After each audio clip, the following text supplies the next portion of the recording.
We've recently got a very scary update about a potential Jeremy Swayman contract, and a lot of fans are going to be very worried about this and waiting to see what actually happens. We also have an update on Matthew Poitras and how his impact this upcoming season will affect what we see in this year's free agency. And finally, Elliotte Friedman has revealed a potential target for the Boston Bruins and one who they've been looking for a long time. So I'm going to be covering all of these topics here in this video. Before we get into it though, we know that 81% of you guys watching right now are not subscribed to the channel. If you're looking for a spot to get all of your Boston Bruins news, you're in the right spot. Make sure to hit the sub button and join me here as we cover all of the Boston Bruins news of this very busy offseason. And we're on the road to 3,000 subscribers. If we could hit that, that would mean the world to me. But let's get straight into this topic here. The first one, a scary Jeremy Swayman contract update. And this one comes from the Hockey News. And I'll tell you what, right now, when I read this, I was very concerned that this could be a tough situation for the Boston Bruins. And this is what it has to say. I expect the deal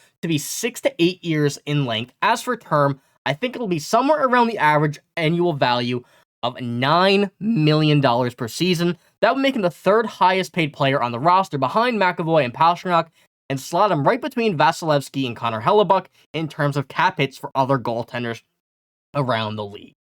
We know that Jeremy Swayman is going to get paid. That's not a surprise to anybody watching this channel at all. And he's going to be worth a lot of money. We know that, especially after the offseason, the playoffs, what we had seen, we knew that this offseason was going to be a very busy one for him. And he'll be worth the money he's making. However, $9 million was way more than I expected, to be honest with you. You know, Connor Hellebuyck, Andrei Vasilevsky, those two goalies have really proven themselves in their career so far. They've made it pretty confident they're worth that money, especially with the amount of time they've played, the success they've had in their career. However, Jeremy Swayman has had some success, but it's just not to the amount of those two goalies yet. And really only having a few seasons under his belt is leading a lot of questions to what this contract will actually be if it does end up being around this price. And I'm sure that a lot of fans are worried that this could be a pretty sticky situation, I guess we could say. I'll pull up the stats first of all, just to show that he's been putting up some very, very good numbers so far in his career. And we know that he's only going to be getting better with age, the more experience he has, but as of right now, I don't know if he is worth exactly $9 million. And I think Jeremy Swayman is definitely going to try and get as much as he can, as you would if you were in the same position as him. But we're really seeing a bit of a situation where the Bruins finally have the money to spend. They're going to be spending half of that on a goaltender. And then if they don't get rid of Linus Ullmark, that's $15 million just about worth of goaltending. And this is going to be a very bumpy ride, I guess we could say, if this is actually what we're seeing in a contract for Jeremy Swayman. All the reactions to this article where this is a very, very high. This is an extremely high contract. And if this does come to fruition, if this does actually play out, the Bruins could be in some serious mud with the rest of the offseason, depending on what they want to do. So you can see $21 million in cap space here so far for the offseason that they're going to have. And that's going to have to be allotted to the players they want to re-sign as well. So having Jeremy Swayman making half of that could really cause some serious problems for the Bruins. And I'm all for signing him. Absolutely. He's going to be making a lot more money than we initially thought. But $9 million, I think, is a bit too high. So let me know what you guys think about $9 million being allotted to Jeremy Swayman here for the offseason. And let me know if you think it's too high, too low, just right. But I'm going to say it's a bit too high right now. And we're going to see, of course, how this develops more over the offseason, the more we find out.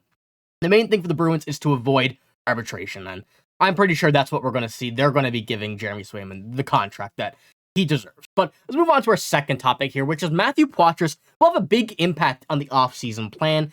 And we're going to assume that he's going to be in this lineup next year full-time, as he should have this year. Unfortunately, due to the injury, due to the World Juniors for Team Canada, just didn't allow him to fully get the opportunity he wanted in the NHL, and just led to him playing not that many games. But this is an article I'm going to pull up once again from the Hockey News, kind of saying how Poitras will affect the Bruins in this offseason. And I'm not going to read this all, but I'm just going to go over the main parts of it.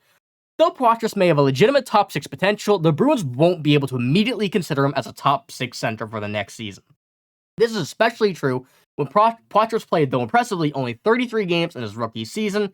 As you can see, time lost due to the unfortunate incidents for the Bruins that really couldn't have done too much of this. But the small sample size is too much to bank on him immediately stepping into a bigger role. as a sophomore, especially when his rookie season was already abbreviated. As it stands, penciling him somewhere in the top 9, be as it is on the center or the wing, is probably the team's best bet. And then it goes on in the second paragraph to say that they can still rely on Charlie Coyle and Pavel Zacha, or they can move Pavel Zacha to the wing, which we've seen at the end of the season. But if they end up relying more than what we are initially going to think on Matthew Poitras, they may choose to rock him at a second center, at center line 2, or maybe even on the wing and somewhere in those positions, and leave Coyle and Zacha at the center position. So they're going to have to decide what they want to do with Matthew Poitras initially before they end up going into a deeper dive into the offseason. They're going to be definitely playing him in the top 9. That's what this article said. That's what I believe, and that's what I would say is about 90% confirmed.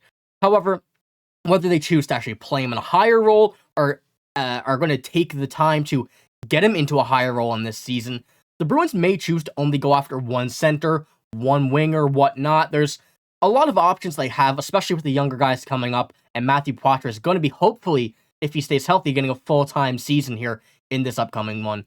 And I'm very excited to see what they do. It's going to take a bit of pressure off the Bruins, especially if Poitras can move up to this higher role in a top 6, which we all hope he will be, and eventually, and I'm very confident he can make that role next season, for sure. However, if they just want to rush him there, they don't want to rush him, but they can certainly put him there when they know he's ready, when he feels ready, and whatnot. So it gives the Bruins a great bit of ease off the shoulders to have this opportunity in the bag with the potential large contract of Jeremy Swayman coming, and the money being still pretty limited, although it is $21 million here in this offseason. So this is a pretty big update on Matthew Poitras. We haven't really seen much of him since his injury, since the surgery, so it's great to see that the Bruins are starting to get back into his role, get him back into the team game, and put him in a lineup, or projection of putting him in a lineup here in the top 9, or even, hopefully, what we see is soon enough, a top 6. But like I said as well, let me know what you think about Matthew Poitras, how he will affect the offseason,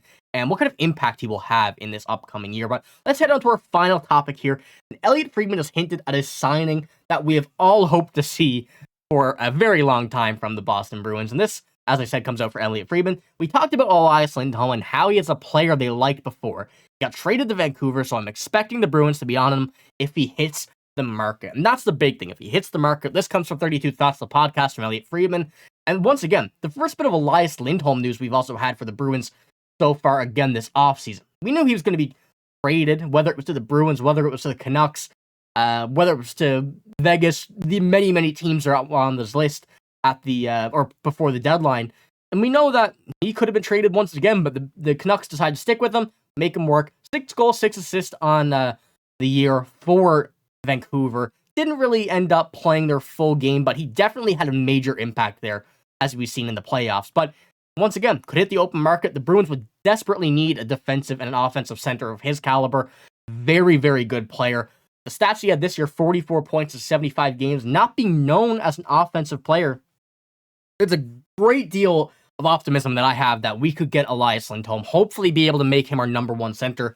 He's been in that role before, and he's strived in it. So I really would like to see, maybe a 1, 2, 3 in the center of Elias Lindholm, Charlie Coyle, and Matthew Poitras. To me, that is a very, very solid lineup, especially knowing that Matthew Poitras is going to be getting better. But Elias Lindholm, a player that we've been wanting for a good while, a guy that would perfectly fit the role the Bruins need as in that number 1 center. But still, time is only ticking. We got to see what happens with him. If he hits the market, I think the Bruins have a great chance of getting him, and should at least be a 1A, 1B with Stamkos, or maybe a few other players, maybe a Nichas, but there's still so many things to go over. I'm not going to go too much of those into this video, but Elias Lindholm, a big target once again from the Bruins, and Elliotte Friedman, I would say probably the most respected analyst reporter, has been reporting on this lately, so we know this is going to be something to watch over the next few days. But like I said, that's all I got here in this video. If you did enjoy, make sure to give it a like, hit the sub button as well if you did want to see more content from the Boston Bruins, everything from trades, rumors, reports, signings, all the stuff that we're going to have here in this offseason. You're not going to want to miss it, but I'm signing out. Thank you for watching. Hope you have a great day, and see you later.